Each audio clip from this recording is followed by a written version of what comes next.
Bharat Pakistan match মানেই বিতর্ক। এবার ফকর জামানের আউট নিয়ে তৈরি হয়েছে নতুন বিতর্ক। এটাও আউট কিভাবে সম্ভব? ফকর জামানের চোখে মুখে যেন অবিশ্বাসের ছাপ স্পষ্ট। খালি চোখেই স্পষ্ট দেখা যায় বলটি প্রথমে মাটিতে পড়ে, তারপর উইকেট কিপার সঞ্জু স্যামসনের গ্লাভসে জমা পড়ে। রিভিউ নেওয়ার পরও দেখা যায় বলটি প্রথমে মাটিতে পড়ে, তারপর উইকেট কিপারের গ্লাভসে জমা পড়ে। বিষয়টি অনুমান করতে পেরেই আউটের জন্য আহামরি উল্লাস করেনি ভারতীয় ক্রিকেট দল। এমনকি আফগান থার্ড আম্পায়ার ইজ্জতুল্লাহ শাফি যখন ফিল্ড আম্পায়ারকে আউটের গ্রিন সিগন্যাল দেন, তখন ফিল্ড আম্পায়ার চূড়ান্তভাবে আউটের সিদ্ধান্ত দিলে ভারতীয় ক্রিকেটারদের চোখে মুখে তেমন কোনো উল্লাস ছিল না। এলএমই সার্টিফাইড বিশ্বসেরা কপারে তৈরি ওয়ালটন কেবলস, যা আপনার স্থাপনাকে রাখবে সব সময় নিরাপদ।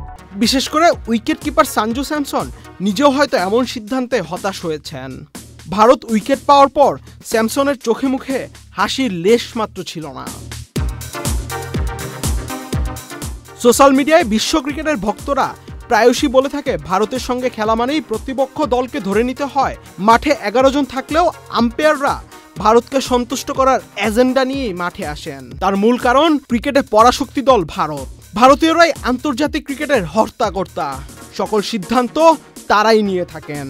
যে কারণে আউট না হলেও অনেক সময় আউট দিতে বাধ্য থাকেন আম্পায়াররা। তা না হলে আম্পায়ারদের পরবর্তী ম্যাচে ম্যাচ পরিচালনার সুযোগ হাতছাড়া হয়।